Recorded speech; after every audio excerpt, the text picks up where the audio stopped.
Ciao Zoom friends, and welcome to the Gallery of Art for another great event live on Zoom for those of you who registered for this event. Tonight, it's going to be a great event. It's the last one for our Black History Month. Ciao Rashi, ciao Annie. They're going to monitor the chat for you guys to put all the questions for our artists that I'm going to introduce you in a second. And we're going to go to the other part of our fantastic gallery opening, the gallery space where it became a sort of, I don't know, television set. Ciao Emily, checking all the sound, the video and everything. Nick, one of our alumni assistants that you all know, he's going to monitor the chat. Also, you can actually ask all the questions in there.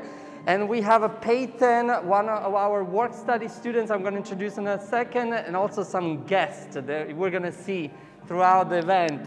Ciao, Benedita, how's it going? Johnny. Another great event here for the Black History Month. You want me to put it sure. here? Here we go. Let's go, yes. I would like you to introduce our artist for our last event of this fantastic month of celebration, sessions, and events.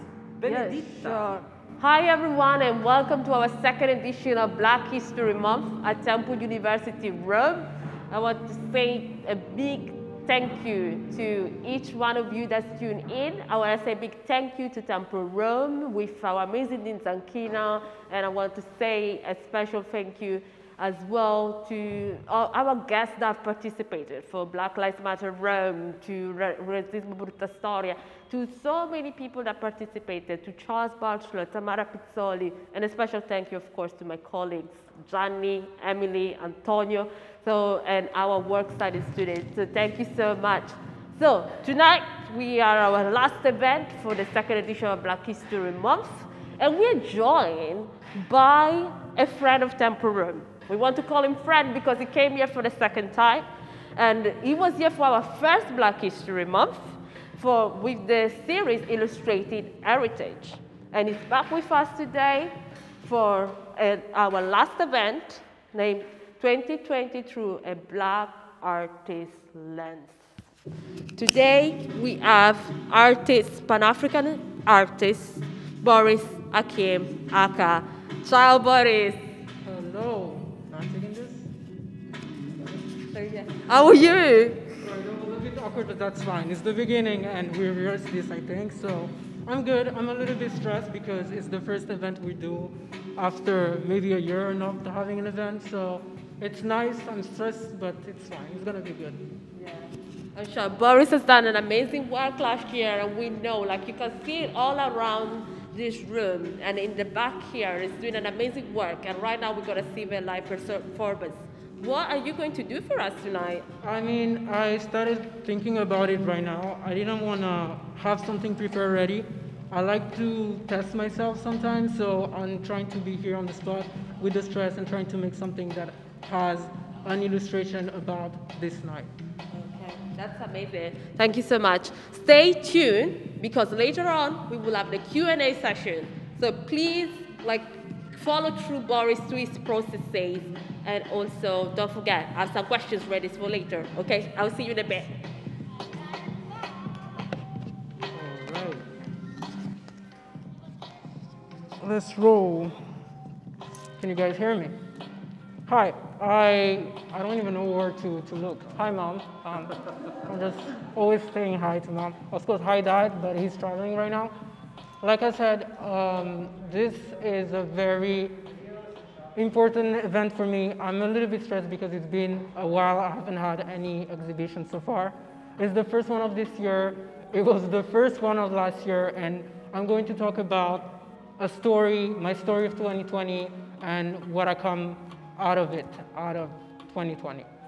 First of all, do I always talk about it? Okay, nice. You're pointing right to me. It's good. Let me work and talk to you.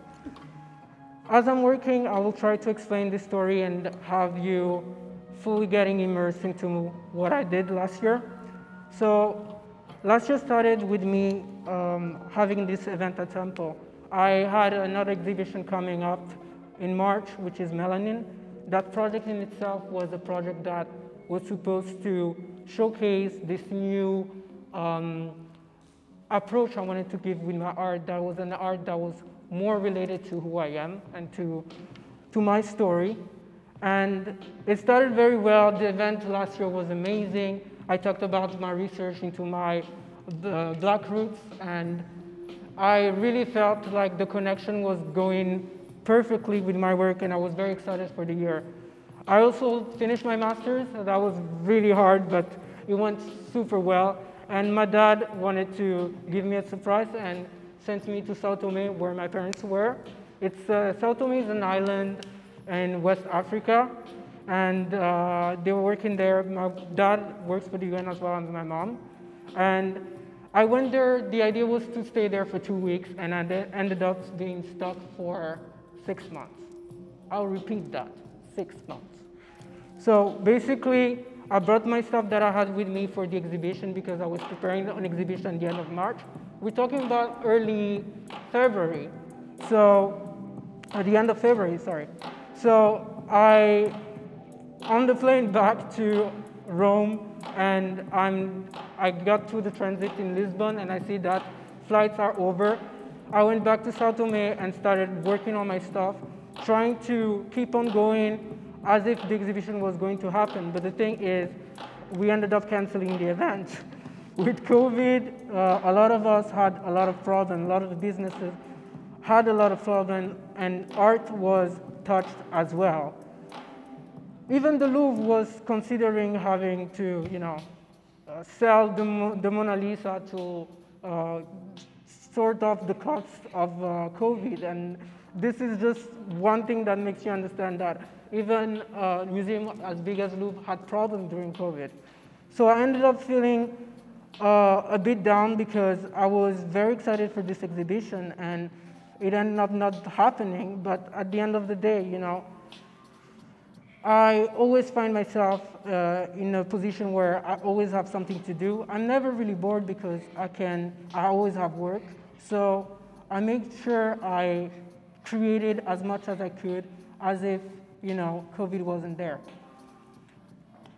Around April, one of my friends texted me, and he was making this crowdfunding for the hospitals in Bergamo. That was a really nice thing, and he asked me if I wanted to donate. At the moment, I was like, well, I can donate money, but I think I can do so much more. So I ended up thinking about a line, a merch with a positive message that could help people feel better about this situation, and I ended up creating this designs called Quarantine Over, for raising money on a site and giving the profit, half of the profit to this cause. It ended up being very successful, and I felt like my art was able to touch people, even if I was stranded in an island. And that was a very nice thing for me to do because I didn't have a lot of things that I could actually do to make an impact. And in that situation, being far from my workspace, I felt like I needed to do something to feel like I'm going somewhere with my art. This is a field, like I said, a very difficult one because it's all about yourself and trying to motivate yourself to create things. It's not a clear line. You don't have a clear path into this art thing because it's all about creating and making sure you push yourself and you put out things for people to relate to you, and that's how you can succeed. There's a different ways you can go around it, but having to be online and having a presence online is very important because this is how you can reach people nowadays. And we've seen during this COVID, this pandemic, that a lot of people started growing online because we were more on our phones and we were more, online for us to see what was happening. My life in Sao Tome was chill. I was with my mom, and most of the time I was training, drawing, and playing video games. I mean, Of course, it's not something that you'll see.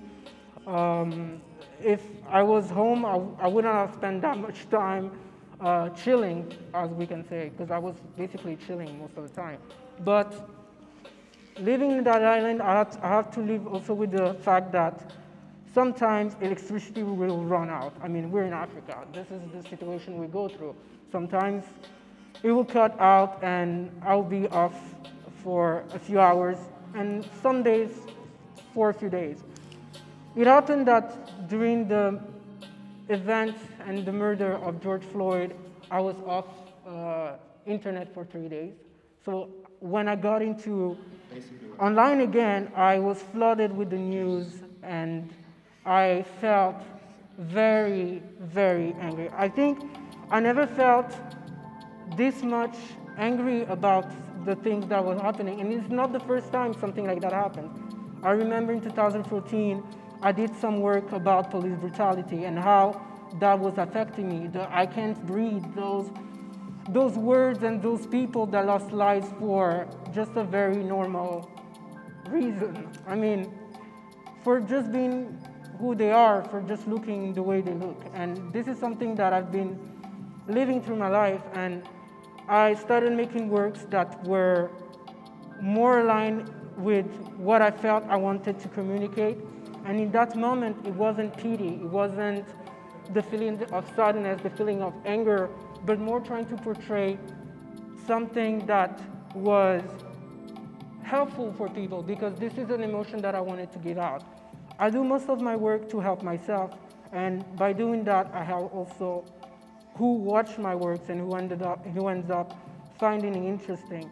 And this is where the following weeks after his death, I started having a lot of memories of the little tiny episodes that will happen in my life that were moments of, racism, for example. I mean, things very tiny, like, I don't know, I get into the bus, the lady moves, and this sort of situation were happening way too many times, or just between people I didn't know. And one episode that marked me as well, and I didn't even know it was still there in me, was something that happened when I was in Panama. Because one thing that I want to say is, I'm not the migrant that came from the boat. I'm not the son of ambassador. My dad worked for the UN. We've been traveling around. I left my country when I was 4. I've been living different realities and different moments in my life that makes me the person who I am today. But this episode was just out of nowhere in my head. And I had the chance that I was with my mom to talk about it because she was there. And I'm going to talk about it for the first time because this is something I wanted to talk about actually during the event of Melanin and talk about that work. Basically, it was 2003, I believe. I went to my friend's place for the day to play. And as we were playing, his neighbor joined us. His neighbor started playing with us, and from time to time, he would tell me mean things, and it wouldn't stop until I, confronted him. He would tell me like negrito, mono, monkey, and these little names, and I was getting frustrated. So I stopped playing. I told him, listen, if you don't stop, I'm not going to play anymore with you. And he said that I can say what I want to say, and he spit it on my face.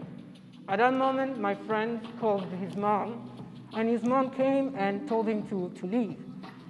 When my mom came to pick me up, my friend's mom told her what happened, and later in the car, I told her again what happened because I wasn't done with it. I was a bit fed up, and I mean, this is something that I didn't understand. And she was telling me, Boris, remember that you're gonna find and meet other kids that might not be nice to you just because you look different. But you need to be aware that you have to stay, to behave well and be, a nice person. Are you a nice person? And I'm like, yeah, Mom, I'm nice. Like, this is me in the car being like, yeah, Mom, like, I'm a nice person, I understand.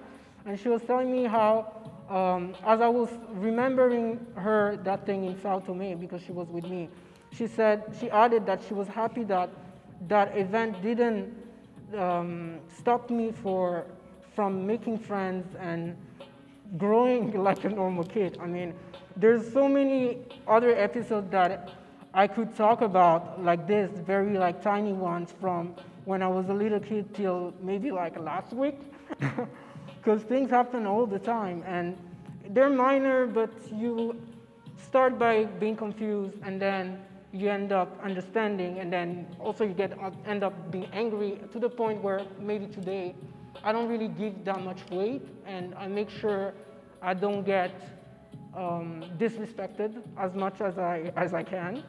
I ended up making a work out of it because she told me that now you're grown, you're an artist, and you need to let it out in a way or another, so you're gonna make art about it someday. And that was this summer. I mean, I was able to work on it just 2 weeks ago, starting it and finishing it, and it's the work that is over there. I mean, in that work, I wanted to talk about this event, and I wrote it as well, and most of it is in Spanish. Well, everything is in Spanish because that happened in Spanish. And I want to say that my friends and his neighbor were white. I mean, I think you understood that already. But these kind of things is what I go through, and this is what I make my art about. I make my art about the things that I feel. I make my art about the things I want to confront and the things I need to go through, and if I don't do them, I don't help myself. I ended up coming back to Rome at the end of August, and even before that, a lot of things were happening also online. I've seen people protesting, people posting stuff, and what I didn't really like is seeing victimization and people blaming the situation for everything. I'm someone that really tries to find positive ways of conveying emotion because I don't feel myself out of anger. It's actually very destructive to me, and I believe with understanding and compassionate, and being compassionate is something that is more relatable than strong emotions like hate or anger or rage. I remember how some of my friends will share things online and comment and maybe, you know, try to, how you say that? Try to inform themselves about what was going on. And I like the fact that I was surrounded, I mean, online with an audience, with friends, with people I know, with other artists that were doing something about it. But at the end of the day, I kind of had an issue with the people being silent, especially other artists that could say something and didn't. In one of my works here, I worked with Simon, is an Italian writer. He's a very good Italian writer. We worked on so many different pieces. And I texted him telling him how, as an Italian writer, he should write maybe 2 words about this issue. And he told me, I mean, this is an American thing. It's not related to us. In Italy here, you know, Black Lives Matter, people protesting, but I don't see why I should be saying something about it. And I'm like, well, if I say something about it, people won't listen to me because, first of all, I mean, your audience is not my audience. I cannot talk to your audience the way you can. So if you say something, even if it's minor, I will really appreciate it. The discussion didn't end well because on each side, he said that he didn't know how to talk about it, so he's not going to do anything. But after a few days, he texted me back and asked me if he can use one of my pieces to talk about it. And that felt so nice. He ended up making it work, and a few weeks later, I did mine too, and in Italian. And you're gonna find this one on my Instagram. Most of the stuff that I talk about right now are going to go on Instagram. And I made it, and I edited and like posted it, and that was my message of hope, a message that was different than the ones I was hearing because it was coming from where I was feeling. So in a way or another, you can make people do a little bit more just because you had the chance to speak out. And this is something that I always try to remember, that in order for me to make a change, I need to try things. If I don't try, I will never know how things will go. And I will jump on that, for example, to talk about YouTube, because this is something that I started in 2020. So I get back to Rome, and unfortunately, in Italy, we have Willie dying. And this other thing was kind of a karma happening, because at the end of the day, Italians were saying how, like, this is not related to us because we don't have this kind of thing happening, and then we have young Willie dying. And I felt like I wanted to do something, and I did my piece for him, and also for Chad that died too.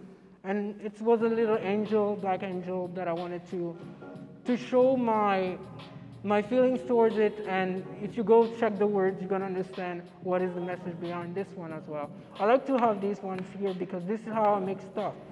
Sometimes I will have the technical part done and everything's gonna be organic, and maybe I'm gonna add something digitally. So I come back to Rome, it's the beginning of September, and we're trying to figure out how we're gonna make this exhibition, because of COVID, the first place that we had for the exhibition closed. So we needed to figure out where we were going to find another space, and while we were looking for it, I started YouTube out of, I don't know, curiosity, because I was maybe pushed by my manager, I don't know. But it became a great tool for my art. I mean, for myself, with this vlogs that I was making, I was posting every 2 weeks about my process, what I was going through, and it helped me analyze every step that I was taking. And in a way or another, it was one piece after the other, one episode after the other, was building something that I didn't know was going to grow out of me. Because first of all, to make one video, it was hell. I mean, it was hell. I pressed record on the camera, and then everything goes bad. I can't even speak one sentence. And today I'm speaking, there's like 1, 2, 3, 4 cameras, 5, I don't know, cameras in front of me right now. And I would have never been able to speak like this chill. I might look chill, but I'm not. In front of cameras, because I was making vlogs. And I feel like this was a very important step that I took in a direction where videography wasn't the main, focus of my work.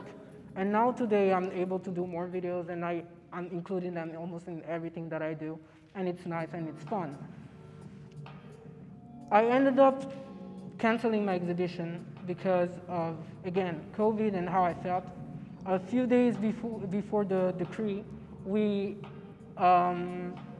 decided to cancel it because I was getting messages from people very excited about my exhibition, and others that were scared because, are you sure you can do this? Because there are so many restrictions, how about the number? I'm scared and stuff. So I didn't want to have an exhibition, have people coming here and getting COVID out of me. I'm like, I don't want my event to be something that will cause harm to people. This is not my brand. So canceling the event took a toll on me because I was working so hard for an event, and this is the second time it happens in a year. I do things to check my result at the end and see where I am, and having that happening to me, and also for some family reasons I need to be there, I stopped working for a while, and I got into this artist block, if you want to call it, where I wasn't able to work for so long, for a month, and the only thing I had consistent was my vlog. It took me some time to get back to my work, but now I'm happy that I got back to it. But at the end of the day, I feel like artists today need to understand one thing. The first thing is we don't need society to make things. I believe that when we wake up and we have the possibility to create something, it's just a win. Because with COVID, we've seen that a lot of the activities that we wanted to do, we couldn't do because whether they are like outside or they provide you, you know, happiness in a way, but you can't reach them because of laws, you end up creating a lot of stress out of you. And the one thing that I believe we don't have to do as creative as people is to stay still. We all went through COVID and we all had to change plans many times. And one thing that was for sure making a difference is whenever people were trying new things. I saw so many of my friends started drawing, started taking music again, singing, making content online, and it was nice to see. And I mean, I wasn't bothered. I mean, this is what I do usually all the time. So I was fine at the same time, but I wasn't. But it was funny to see how art was helping people in a moment where we were all struggling, and people could, rely on it to feel better. And this is where I see, 2020 as something good for us, because if you think about it, in a few years, let's not be negative. Next year, where things will go better, people that learned a new skill, tried something new, a new language, or I don't know, during this time of stillness will be in a great advantage. This is something that, you should be aware of. Even if you're not doing art, even if you're doing something else, you're looking for a job, or your current job is on a hold, you could still try to make something that can better you as a person. It's very important to feel like you're moving forward, because stillness is what makes us feel bad, and feeling like we cannot do the things that we love is something that makes us feel bad. I can see myself in a future where I'm not making art, because that would be a very unhappy future.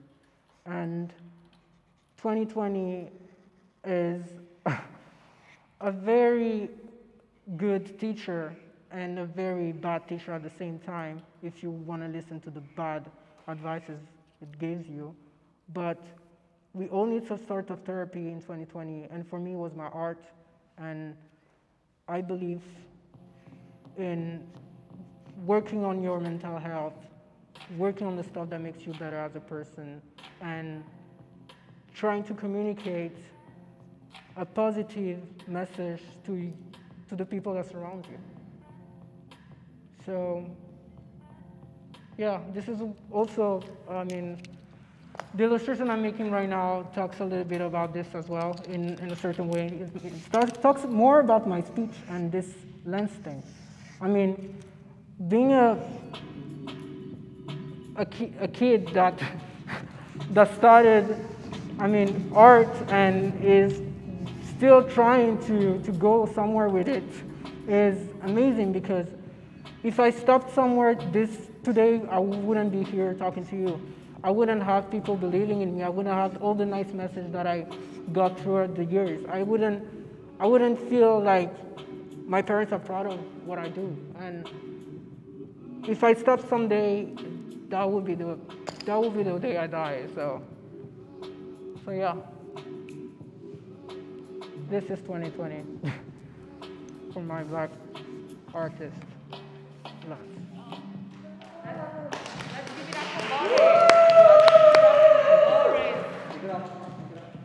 Oh, right.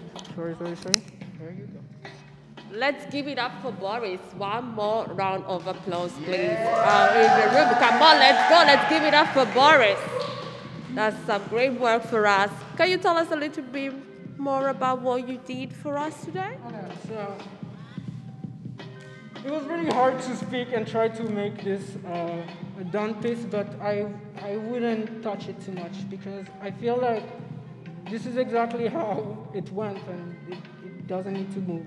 So basically, I talk about the artist lens, and the word lens is, it's something that you can use everywhere. We can use a lens to look at tiny things, and I feel like this is to communicate introspection. We can use a lens to see something that is very far, so maybe having a broader view into maybe something that is far, something that is uncertain. So the fact that it's also unfinished over there is very nice, because we don't know what's happening there. 2020 can be a loop into something, and I put my logo into it because, I mean, branding. 2020 can be a style, 2020 can be trying to see a better horizon, and if I wanted to make this a little bit more cool, I could add this like this, and 2020 can be questioning yourself. 2020 from a black artist lens is a lot of different things. That's what it is. Thank you so much for sharing this, because when I think about lenses, I think like 2020 is as 2020 vision. So I see that related to this, because sometimes our 2020 vision is just like looking things like let it be smaller, let it be bigger, and having a broader perspective. So right now, we will start typing in the question in the chat. We will have a small break, but we will be back soon. Just a few minutes, and come and join us. We will change our scenery a little bit. Okay, see you in a bit. Bye.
Hello everyone, welcome back. Welcome back for the second part of our event.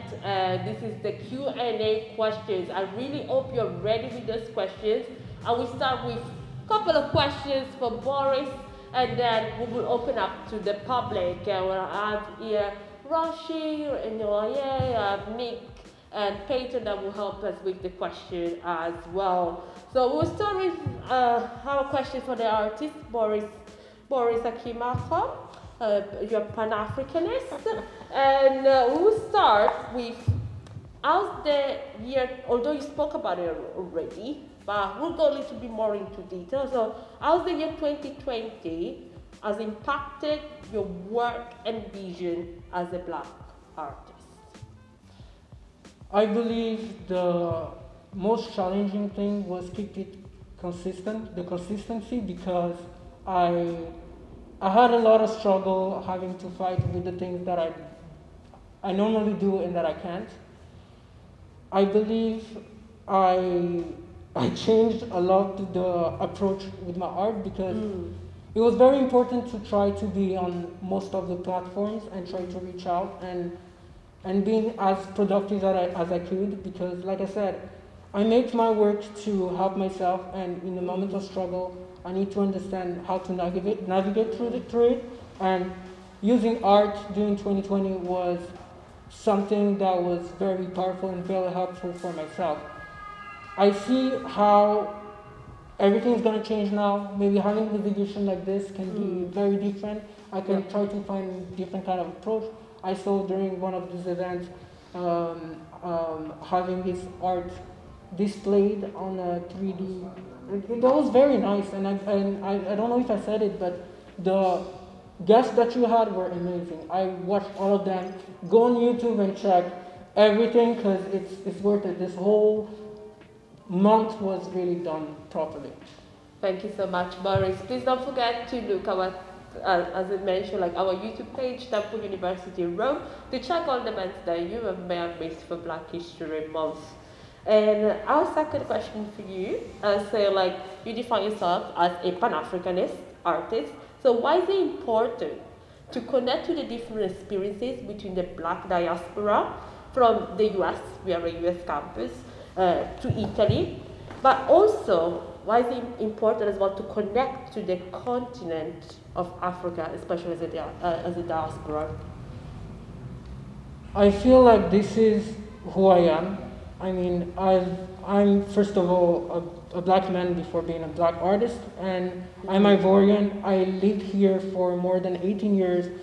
It's, for my identity, it's very hard to say that I am Ivorian, but I have a lot of the Italian culture, because you can't fake it.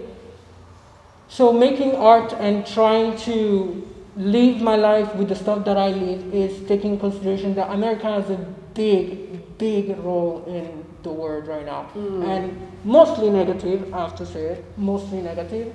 So that has an impact on me, because everybody looks at them, and even though there are other like powerful countries, it still has an impact into the world and the things that we live through. So my life depends also on what's going on there, because it's important for everyone, and I need to express it in a way or another. So my art needs to help people as much as it's helping me going through these things, and that's why my Pan-Africanism is important also to my work, because I do portray people that represent me.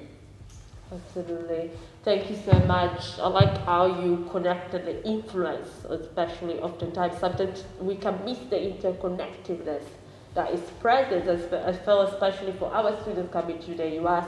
Sometimes they may miss the interconnectedness, but we are a global family. We are interconnected. Stuff that happens abroad, especially when there is a superpower like the US, that impacts the influence policies as well, and daily lives, literally, of people across the globe. So I like how you allowed to that. One more thing. You don't even have to go too far when you say about Italy. In Italy, it's been years now. We have generation of Africans and non-Africans that are not Italian. Yes. But the music industry right now is very diverse, but still they're not showing the diversity. Yes. If you check out the artists that are portrayed today, the ones that are being very successful, mostly they're not fully Italian, but they're not pushed as much as the ones that are fully Italian. So yes.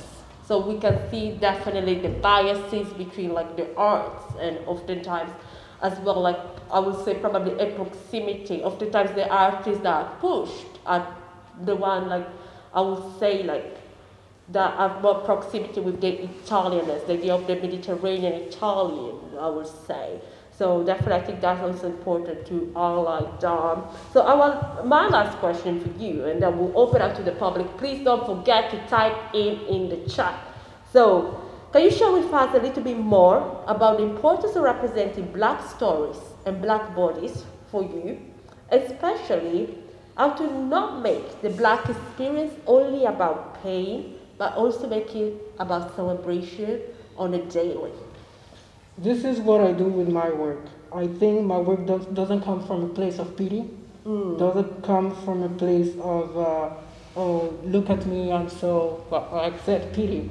I want to celebrate what is beautiful about our culture, and not only our culture in general, like indigenous culture as well, but I try to first talk about my emotion. This is something, like I said, I do things, first of all, to help me.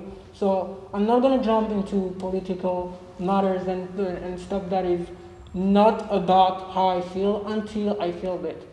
I believe all the work that I did during the summer wouldn't have been this way if it wasn't for the murder of George Floyd. I believe that I wouldn't jump onto making an angel if it wasn't for Willie. And most of my works go around these things. The moment I feel something maybe that is outside of me, I work on it. Or something that is inside of me, I work on it by portraying people of color, how you say, Black people. We open up the questions. Do we have questions in the chat? We'll start actually with our students. We'll start with Rashi and then Yola. Who wants to go first?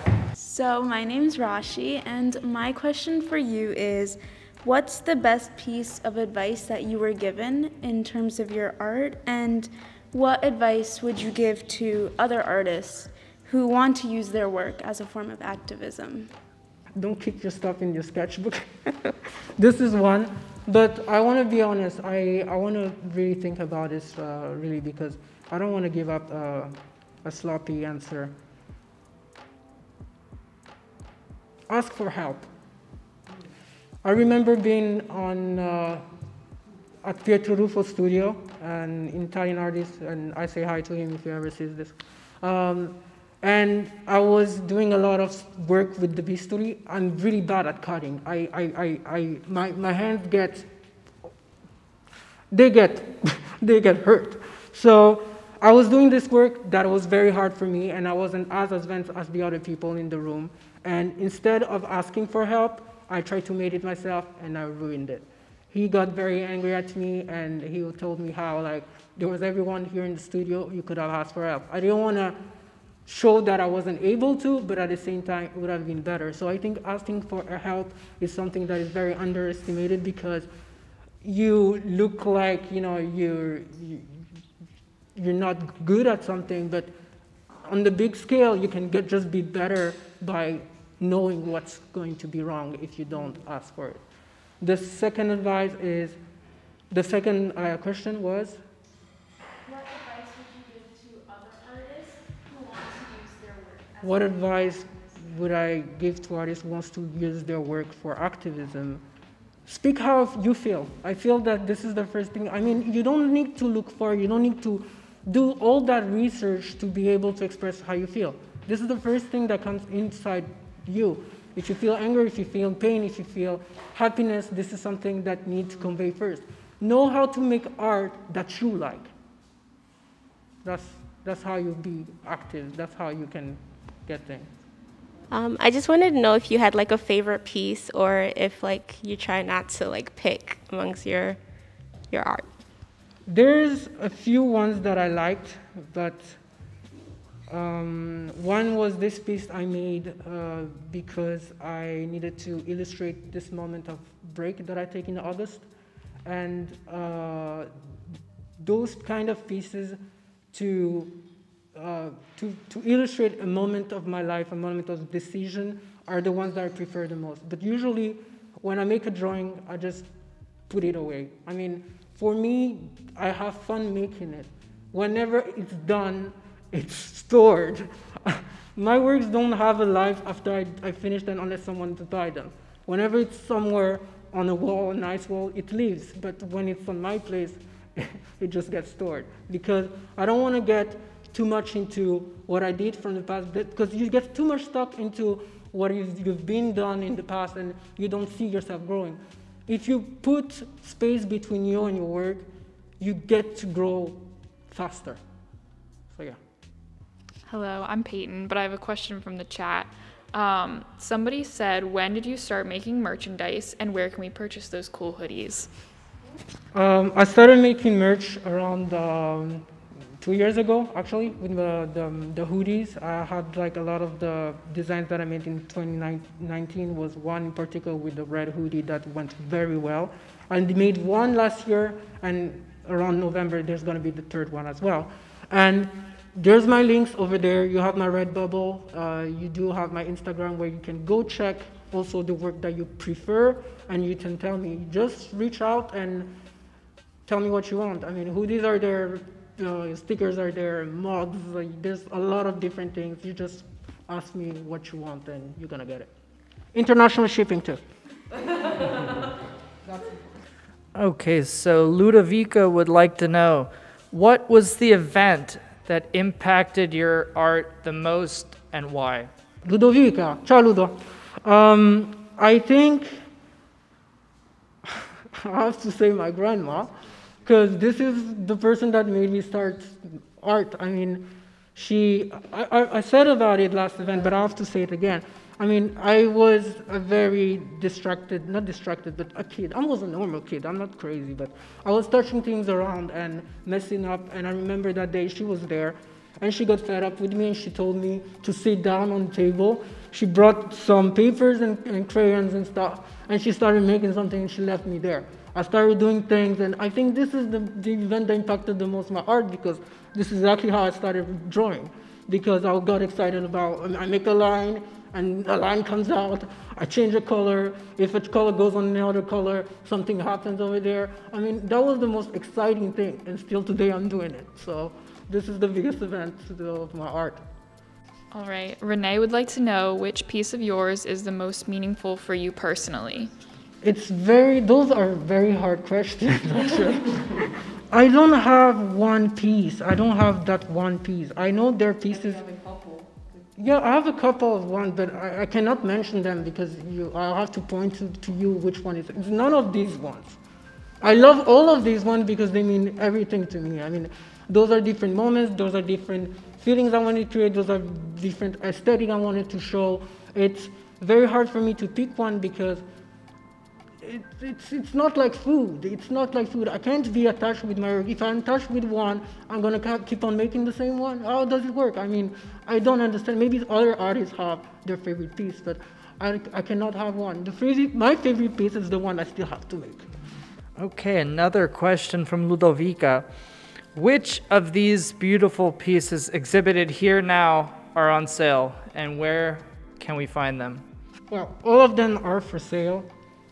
Even the one I made recently, which is the one in the next room with the kid, and that's the story I told you about. You can reach out, like I said, everything is there. You have the links, you have Instagram, you can DM me, it's very easy. And everything is on sale. I don't keep something for myself unless it's not there. And these are going to be also at the exhibition, so it's part of the Melanie exhibition. This one and the other piece, and no, these 3 pieces are going to be there, and there's going to be other 20-ish pieces coming up. So make sure you check them out and stay tuned for the announcement of next exhibition because it's going to be very big. I mean, we've been preparing this for a year. I'm putting myself out there right now. All right, a question from Brianne. What is your most controversial piece so far? How can I rate my own work? My most controversial piece. Yeah, I don't have an answer for this, honestly. I don't have an answer for this. I believe the one I made yesterday, because it's the story I just told you. It looked like I was very light about it, but it took me 6 months to start working on this. And Jay can tell you, I've been avoiding trying to finish and trying not to show it for this event because I wasn't ready. This is something that I was going to put out for melanin, and it's something that comes from my heart. I mean, this is an event that happened to me years ago. We're talking about 2003. I mean, it's how long was it? 18 years. 18 years, exactly. So I believe that one because I had to rewrite what happened to me, not even, having to just make the drawing about it. I mean, the drawing is there, but having to put the words and put it there, that was the most hurtful thing. And I did a lot of different hurtful pieces, but this one was the one that I had to face now. And I think that piece is the one that, that has the win for this answer. Chinyere, excuse me if I butchered that name, says, "Thank you, Boris, for your very insightful and beautiful presentation. My question is about art and queer culture, specifically African queerness. You previously expressed your views on embracing change, but being queer in most African countries remains illegal and heavily stigmatized. As a black man/black artist, how do you and your artwork deal with the bigotry directed towards queer culture in contemporary Africa?" First of all, I don't want to disrespect anyone, but I did made a piece for how you say it, to celebrate LGBTQ community, and I did that. I think it was last year. Last year in the summer was a woman with a horn, and she was with a lot of colors, glitters, and stuff like that. It was just the most popping work I do. I don't use too many colors in my work. That was the most colorful work. I feel like I am not the person you should ask this kind of question because I don't treat it in my daily. I talk about several different issues that I face because I know people in my life that make me feel some type of way. I feel like if I want to touch that subject, I need to have those people around me to know how I can communicate what I feel. I'm not going to talk about something I cannot relate as much. I can respect a lot of things that are out of who I am, but until it's something that I'm not provoked by, I'm not going to work on it. That's my answer. I guess that goes as like the importance of representation, like the importance of narrating, because especially when you're narrating about an identity, I think it's important as well to, yes, have the direct experience, being in contact with the community, but it's also important, like, narrative for the community itself first, especially. Like, I believe that as well, too. I want to add, if you want me to make a piece about it, you can commission it. You can talk to me about it. We can do all the research. I can watch all the movies that you want. You can make me meet all the people that you meet until I get the right emotions to convey it. This is as easy as it is. Brian says, how do you, as an artist, manage to display African and Black people in general in an unbiased way, drawing people with an afro, dashikis, very dark skin complexion, etc., so as to represent them in a diverse way? This is a nice question, and I believe what I do with my art is I focus on what appeals to me. I don't just invent a face out of nowhere most of the time, because this is a transition. I didn't have to talk about this because this is technical stuff. Yeah. I went from drawing from imagination to drawing things that were around me.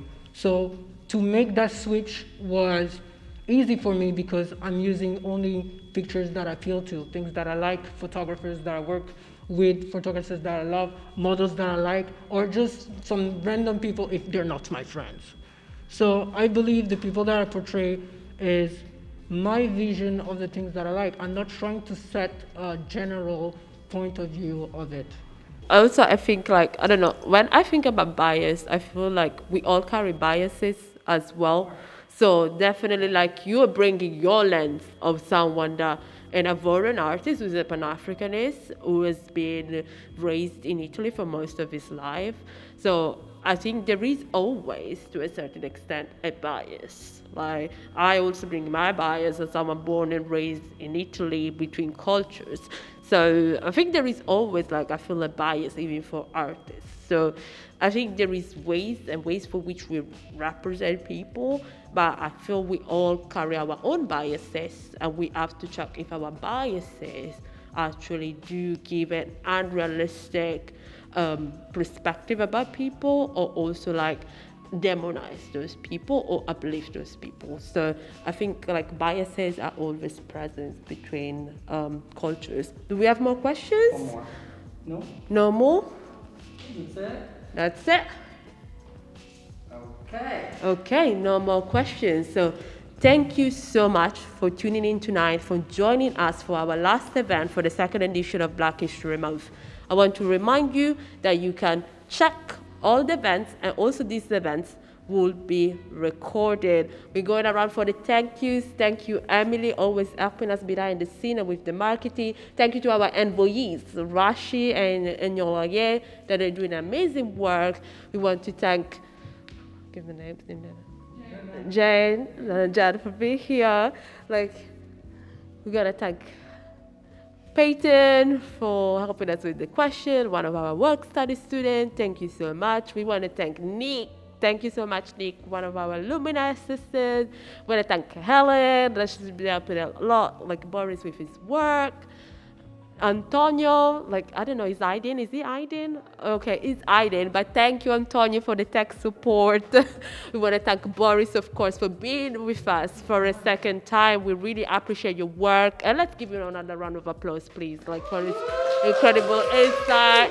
We want to thank Johnny. Johnny, point the camera, like, say hi, say hi, say hi, say hi, say hi. Ciao, Johnny.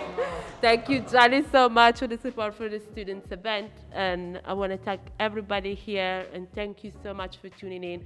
Please don't forget to support Boris Art and to check all the events online. And like, yeah, thank you so much. And we see you for the next event for Black History Month. See you next year. Bye.